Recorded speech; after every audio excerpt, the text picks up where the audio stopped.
이번 시간에는 이제 그동안 우리가 다뤄보지 않았던 나머지 툴들에 대해서 설명을 좀 드리도록 할 건데요. 먼저 이제 여러분이 어떤 효과를 주셔서 이런 식으로 결과물을 만들었어요. 근데 이러한 결과물을 만들 때 내가 이 글자에는 어떠한 효과를 어느 정도 줬는지, 또 글자체는 뭘로 썼는지, 그리고 지금 여기 보시면 그 콜라병이 돌아가는 것처럼 되어 있는데 이러한 느낌을 주기 위해서는 어떤 효과를 줬는지, 또 뒷 배경 그림에는 그 이미지를 어떻게 변형시켜줬는지 그러한 부분을 남겨놨다가 다음에 보고 내가 여기다가 이런 효과를 썼었구나 하는 걸 알아주고 싶어요. 그러니까 결국 우리가 그 메모를 남겨놓는 거거든요. 물론 따로 그 메모장에다가 메모를 해 놓으실 수도 있겠지만 바로 그냥 그 이미지에다가 포토샵의 이미지, 완성본 있는 이미지에 메모를 붙여놓고 그 메모를 보고 내가 이걸 만들기 위해서 어떤 효과를 사용했었구나 하는 걸 볼 수 있도록, 그러니까 마치 포스트잇을 붙여놓듯이 할 수 있거든요. 여기 툴바에 보시면 핸드 툴 바로 위에 보시면 노트 툴이라는 게 있어요. 노트 툴을 클릭을 해서 일단 선택을 해주시고요. 그리고 위쪽에 보시면 지금 제가 입력해 놓은 글씨가 있는데요. 여기 부분을 여러분이 뭐 자기 이름이 돼도 될 거고요. 쓰고 싶은 문자를 입력을 해주세요. 얘는 포토 설명 이런 식으로 해주시고, 그리고 폰트도 여러 가지가 있으니까 원하시는 걸로 선택을 해주시고요. 그러신 다음에 아래쪽에 화면에서 일정 부분을 클릭을 해주세요. 클릭을 해주시면 조금 전에 우리가 써줬던 포토 설명이라는 게 이런 식으로 들어가게 되거든요. 그리고 지금 컬러가 노란색으로 맞춰져 있죠. 그래서 이 테두리 부분이 노란색으로 돼요. 그럼 여기다가 1 해서 처음에는 어떻게 진행을 하고, 그리고 두 번째는 어떠한 효과를 줬다 이런 식으로 쭉 써주실 수 있거든요. 쭉 쓰신 다음에 지금 현재는 스크롤이 없지만 더 많이 입력을 해주시면 스크롤이 자동으로 생기게 돼요. 그래서 크기 조절을 해서 창을 더 넓게 또는 더 작게 보실 수가 있을 거고요. 포토 설명에다가 뒤에 이미지를 만들면서 필요했던 어떤 메뉴 같은 거를 메모를 해주신 다음에 위에 보시면 닫기 버튼이 있거든요. 이 삼각형을 클릭을 해주세요.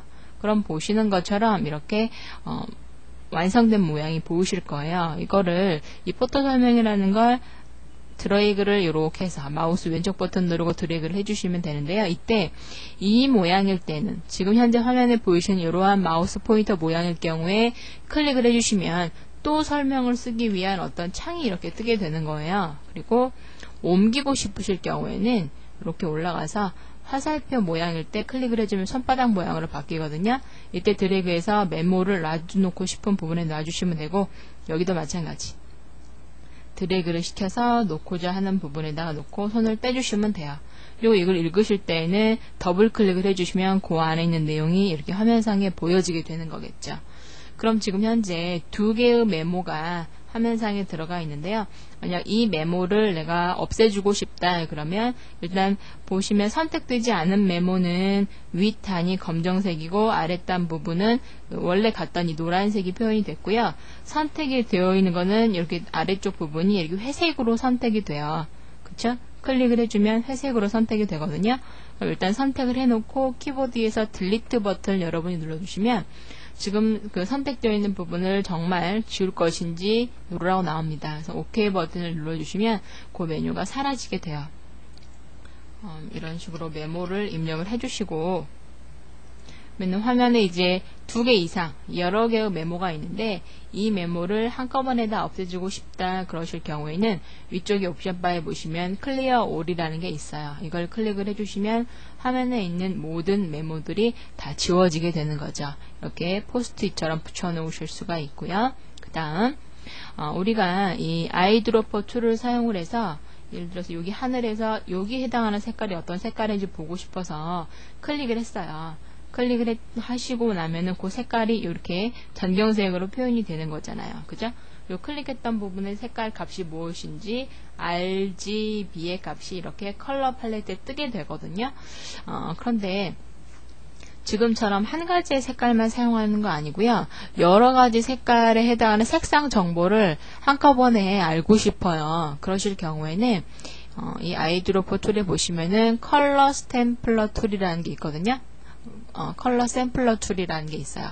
컬러 샘플러 툴을 선택을 하신 다음에 이때는 이제 여기 인포라는 팔레트가 화면상에 나와 있어야 되거든요. 그럼 먼저 제가 하늘의 윗부분, 여기 파란색 부분을 선택을 해볼게요. 클릭을 하시면 이렇게 샵 1이라고 해서 방금 내가 클릭했던 곳의 색상 정보 값이 RGB 컬러로 해서 표현이 되고요. RGB 모드이기 때문에 그리고 이 콜라병 부분을 선택을 해볼게요.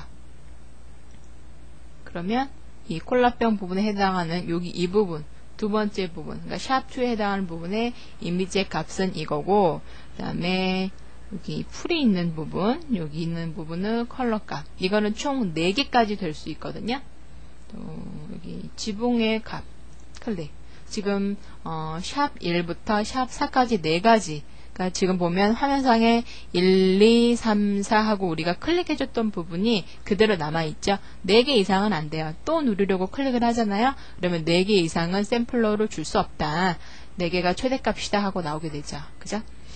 그러면 만약 이 값을요, 이렇게 옮겨보세요.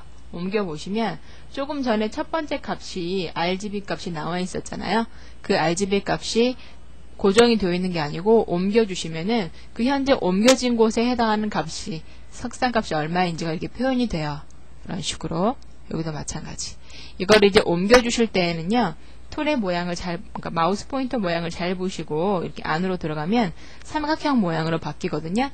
이때 이렇게 드래그를 해주시면 그 샘플러로 찍어놓은 부분이 이렇게 움직여지게 돼요. 그죠? 그러면 이렇게 4개의 컬러 값을 다 표현을 해놓고 내가 뉴 도큐멘트에서 작업을 하는데 내가 아까 두 번째로 클릭해놨던 이 색깔이 필요하다 그러면은 여기는 색상 정보가 235, 255, 255네요. 그러면은 여기 오셔서 여기다가 235 탭 255 탭 255 탭키 누르면 글자를 입력하시는 텍스트 상자가 아래쪽으로 내려가죠. Shift 탭을 눌러주면 위로 올라가게 되는 거고요. 그죠? 이렇게 하시고 나서 이제 원하는 부분에 셀렉션을 만들어서 색깔 채워주고 또 뭐 4번째 샘플러로 찍어놨던 부분도 필요하다 그러면은 나와서 보시면 되는 거고요. 지금 컬러 팔레트에 가려 있는데요. 이렇게 내려보면 지금 여기 인포 팔레트에 1, 2, 3, 4 있는 게 있죠. 이렇게. 그래서 다 여러가지, 그러니까 최대 4가지 색깔의 색상 정보를 각각 이렇게 팔레트에 보이게 인포 팔레트에 보이게 해놓고 다른 창에서 쓰게 하실 수 있고요. 그리고 이렇게 툴바에서 이 컬러 샘플러 툴을 선택을 해주셔야지만 우리가 조금 전에 찍어줬던 4개, 그러니까 어디 부분에 해당하는 값인지 보여지게 되죠. 다른 툴이 선택이 되어 있으면 화면상에 안 보이거든요. 인포에는 그대로 색상 정보가 남아있지만 샵3가 도대체 어느 색깔인지 알 수가 없잖아요. 그러니까 툴에서 선택을 해주셔야지만 세 번째가 이쪽 노란색에 해당하는 색깔이구나 하는 걸 아실 수 있게 되죠. 그리고 이제 4개를 다 썼어요. 그리고 이제 이 4개는 필요 없고 다른 거를 또 사용을 해줘야 돼요. 그러면 클리어 눌러주시면 4가지 색깔이 사라지게 되거든요. 그럼 다시 이제 새롭게 원하는 부분을 클릭을 해주면 또 다른 4개의 색깔을 추출할 수 있게 되는 거죠. 클리어 눌러주시면 지워지게 되는 거고요.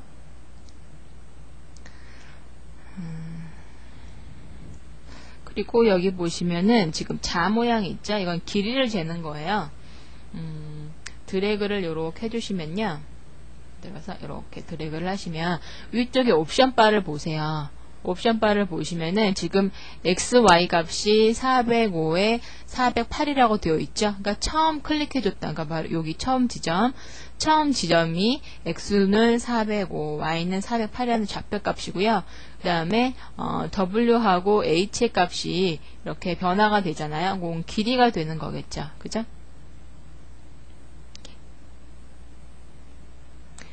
그리고 A라고 되어 있는 거는 지금 앵글이에요. 각도. 그러니까 제가 여기 0도를 지금 현재 0.0도 0이잖아요. 이게 앵글이 위로 이렇게 올라가면은 점점 각도가 올라가죠. 이렇게 반듯하게 쓰면 90도가 될 거고요. 그 다음에 반대로 여기 수평에서부터 아래쪽으로 내려가면은 양수감. 그러니까 현재 이렇게 되어 있으면은 이거는 이제 원래 각도에서 0도에서부터 마이너스 28도 기울어져 있다는 경사도가 표현이 되는 거죠. 그래서 길이를 지워주실 수도 있습니다. 클리어로 지워주실 수 있고요. 그 다음 현재 지금 이 레이어에 그 완성본이 있는데요. 제가 뉴 레이어를 하나 만들게요. 뉴 레이어를 만들고 지금 보시면 지금 이게 나무가 있잖아요. 근데 이 나무가 더 여러 그루가 있는 것처럼 해주고 싶어요. 그러면 이제 복제해주는 클론 스탬플 툴을 사용을 해주시면 되거든요. 클론 스탬플 툴을 선택을 해주신 다음에 이때 이 그 툴의 크기를 조절해 주실 수 있고 하드니스 조절하실 수 있고요. 하드니스를 일단 100%로 해주고요. 브러쉬 사이즈 좀 내려주도록 할게요. 그렇게 하시고 나서 지금 현재 레이어 0이라는 곳에 나무가 있잖아요. 그러면은 레이어 0을 선택을 해놓고 오셔서 복사하고 싶은 나무에 해당하는 부분을 키보드에 있는 Alt 키를 누르시면 마우스 포인터의 모양이 이렇게 바꿔지거든요. 관형 모양처럼. 그러면 Alt 키를 눌러서 관형 모양으로 바꿔졌을 때 그 부분을 클릭을 해주세요. 클릭을 하시고 새로 만든 레이어로 오셔서 레이어에서 제가 드래그를 한번 해볼게요. 드래그를 하면 지금 화면의 왼쪽에 십자가 모양이 있죠. 그러니까 십자가 모양이 지나가는 부분에 있는 나무 그림이 이런 식으로 잠시만요. 여기 위치가 바꿔졌네요. 이렇게 레이어 1에서 드래그를 해주시면 십자가 부분에 있는 이미지가 지금 제가 드래그하는 1번 레이어에 이렇게 카피가 되는 게 보이실 거예요. 그쵸? 이런 식으로요. 그럼 이렇게 나무를 카피를 한 다음에 이거를 이런 식으로 딱 가져다 놓으면 밑에다 한번 놔볼까요? 이렇게. 그러면 나무가 원래 여기까지만 있었는데 이렇게 나무가 조금 더 있는 것처럼 이런 식으로 표현될 수 있겠죠. 제가 따로 레이어를 만들고 하는 이유는 물론 지금 현재 원본 이미지가 있는 이 레이어를 선택을 해놓고 여기에서 이미지를 복제할 부분을 Alt 누르고 클릭을 하신 다음에 그 다음 옆으로 가서 바로 여기에서 이 0번 레이어에서 그냥 이렇게 드래그를 해도 복사는 돼요. 그쵸? 복제되죠? 그런데 이렇게 하지 않는 이유는 뭐냐면 이렇게 해서 복제되는 거는 좋은데 복제된 이 이미지를 내가 옮기고 싶어요. 옮기려고 무브 툴로 조절하려고 그러면 이게 이 집만 옮겨지는 게 아니고 이 그림 전체가 다 움직여지겠잖아요. 그죠? 그렇기 때문에 그런 걸 방지하기 위해서 뉴 레이어를 만들어서 복제할 때는 여기에서 Alt 누르고 클릭을 해주고 뉴 레이어에서 이렇게 드래그를 해주시면은 집이 복제가 되겠죠? 집을 복제를 하고 그런 다음에 이 2번 레이어를 위치를 드래그를 시켜서 이렇게 놔줄 수 있게 그리고 너무 많이 복사된 부분은 이레이저 툴을 이용을 해서 지워주시고요. 이런 식으로 이렇게 해주시면은 집이 두 채가 있는 것처럼 표현이 되죠. 이렇게 해주기 위해서 따로 레이어를 이렇게 작업을 해준 거예요. 아시겠죠? 스탬플러 툴 알아봤고요. 그러면 지금 우리가 이 이미지 같은 경우는 오른쪽 버튼, 그러니까 여기를 이 제목 표시줄 부분을 오른쪽 버튼을 클릭을 하시고 캔버스 사이즈를 보시면은 이 전체적인 도큐멘트 크기 가로 세로 값이 보이잖아요. 지금 가로가 945고 세로가 640인데 이게 너무 큰 것 같아요. 그래서 좀 줄여주고 싶거든요. 이미지 자체를 전체적으로 잘라주려고 해요. 그럴 경우에는 크롭 툴을 선택을 해주세요. 크롭 툴을 선택을 하시고 이렇게 쭉 드래그를 해주시면은요. 지금 인포 팔레트를 보시면 가로 세로 값 보이죠? 그죠? 그러면은 지금 현재 가로 세로 이 상태로 보면 이 상태에 손을 떼주면은 가로는 866, 세로는 그대로 630인 상태에서 그러니까 이 상태에서 손을 떼주시면 지금 제가 이 크롭 툴로 드래그해서 셀렉션 영역 안에 들어오는 부분은 원래 이미지 색깔이고 감싸지지 않은 이 오른쪽 부분은 더 진하게 되어 있잖아요. 그러면 만약 더 이미지를 작게 주고 싶다 그러면 이렇게 마치 크기 조절하듯이 이렇게 드래그를 해주시면 돼요. 됐죠? 그리고 이렇게 위치를 이동시켜 주실 수도 있고요. 이렇게 하신 다음에 이 상태에서 키보드에서 엔터 버튼을 눌러주시면은 조금 전에 우리가 크롭 툴로 셀렉션 만들어졌던 그 안쪽의 이미지만 남아있고 바깥쪽에 있던 이미지를 잘려져서 없어지는 것처럼, 그러니까 크기 조절이 아니고 이미지 자체를 잘라서 필요없는 부분을 보이지 않도록 해준 거예요. 이렇게 이게 크롭 효과거든요. 만약 잘못 잘랐다 그러면 컨트롤 Z로 실행 취소하고 다시 표현하고 싶은 부분을 크롭 툴로 감싸주신 다음에 크기 조절 필요하시면 이렇게 하시고 엔터 눌러주시면 이미지가 잘라지게 되는 거죠. 그래서 크롭 툴을 사용해서 이미지를 잘라보는 것까지 제가 설명을 드렸습니다. 그 다음 지금 현재 보시면 지금 툴바에 3개의 아이콘이 나란히 있는데요. 지금 현재는 스탠다드 스크린 모드예요. 항상 우리는 이 상태에서 작업을 했었죠. 두 번째는 아이콘, 이건 이제 풀 스크린 모드거든요. 이걸 클릭을 해주시면 보시는 것처럼 첫 번째하고 비교를 해보시면 이렇게 위에 있던 이 창이 따로 있는 게 아니고 마치 이렇게 넓은 곳에 있는 것처럼 이런 식으로 표현이 되는 거고요.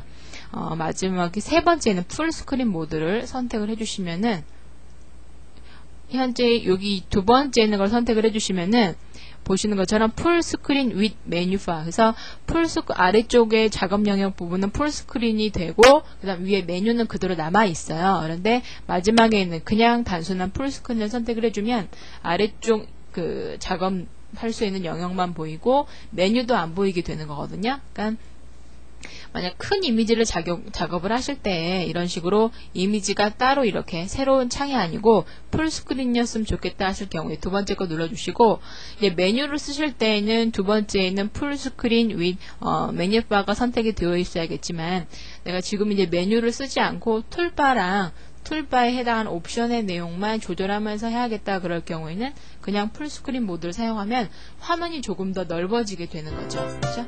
이렇게 해서 작업을 해주실 수 있을 겁니다.